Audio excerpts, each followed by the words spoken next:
রামিসা হত্যা মামলার রায়ের বিষয়ে আরও জানাতে মহানগর দায়রা জজ আদালত থেকে যোগ দিচ্ছেন আমাদের সহকর্মী তাসলিম হোসেন রনি। আমরা রনির সাথে এখন যুক্ত হব। রনি, আপনার কাছে জানতে চাই যে কয়টা নাগাদ রায় হতে পারে, কি তথ্য আছে আপনার কাছে?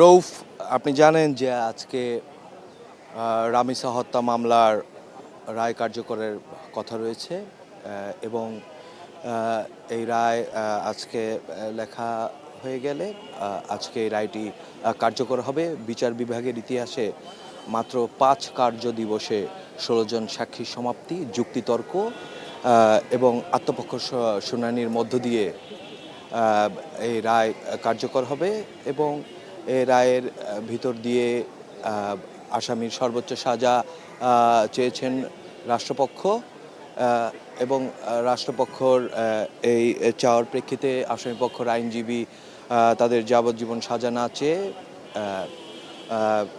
আপনার তার ফাঁসির সাজা না চেয়ে যাবজ্জীবন সাজা চেয়েছেন এবং অন্যদিকে বলতে গেলে বিচার বিভাগের ইতিহাসে আজকে প্রথম কোনো রায় হতে যাচ্ছে খুব অল্প সময়ের মধ্যে এবং সেই জায়গা থেকে বলতে গেলে বলা চলে বিচার বিভাগের জন্য বাংলাদেশের ইতিহাসে একটি নতুন দৃষ্টান্ত স্থাপন হবে। মহানগর দায়রা জজ আদালতে আজকে সকাল 11টায় এই মামলাটির কার্য শুরু হবে এবং দুপুর 12:30টার মধ্যে আশা করি এ রায় সম্পন্ন হবে। রৌফ। রনি, আপনাকে অসংখ্য ধন্যবাদ। দর্শক, আমরা একটু রামিসার গ্রামের বাড়ির দিকে যেতে চাই। মুন্সিগঞ্জ থেকে যুক্ত আছেন আমাদের সহকর্মী শিহাব আহমেদ। আমরা শিহাব আহমেদের সাথে এখন যুক্ত আছি। শিহাব, আপনার কাছে একটু জানতে চাই যে মুন্সিগঞ্জে আসলে রামিসার স্বজনদের অবস্থা কেমন দেখছেন, তারা আসলে কি প্রত্যাশা করছেন, এবং সেই সাথে জানতে চাই যে তা প্রতিবেশী যারা আছেন তারা কি দাবি জানাচ্ছেন।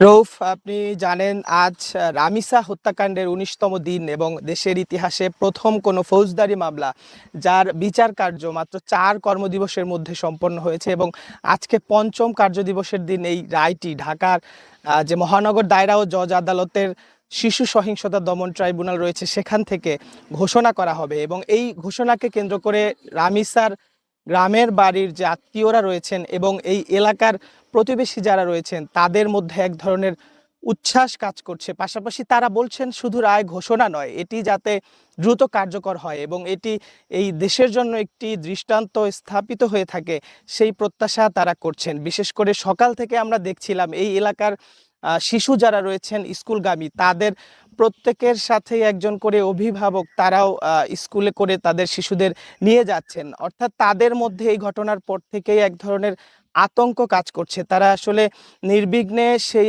স্বাভাবিক সময়ের মতো আসলে যাতে ফিরে আসতে পারেন দ্রুত সময়ের মধ্যে, সে কারণেও আসলে তারা চাইছেন দ্রুত যাতে এই রায় ঘোষণার পর দ্রুত সময়ের মধ্যে সেটি কার্যকর হয়।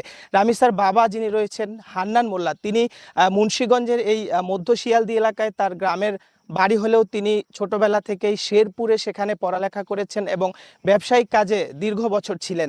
সেখানেও তার যে সকল সহকর্মীরা ছিলেন, দীর্ঘদিনের সহপাঠীরা ছিলেন, তারাও কিন্তু এই মুন্সিগঞ্জের গ্রামের বাড়িতে রামিসার বাবার কাছে এসেছেন এবং তারা সহমর্মিতা জানিয়েছেন। গত শুক্রবারেও রামিসার বাবা এই যে দাফন যেখানে করা হয়েছে রামিসাকে মধ্য শিয়ালদী এলাকায়, সেখানে জিয়ারতে আসেন এবং সেদিনও তিনি প্রত্যাশা করেন যে শুধু রায় ঘোষণা নয়, এটি যাতে দ্রুত কার্যকর হয় এবং সর্বোচ্চ শাস্তি যেটি ফাঁসিতে ঝুলিয়ে মৃত্যুদণ্ড সেটি তিনি প্রত্যাশা করছেন। তো এই ছিল রৌফ মুন্সিগঞ্জ থেকে। শিহাব, আপনাকে ধন্যবাদ আমাদের সঙ্গে যুক্ত হওয়ার জন্য।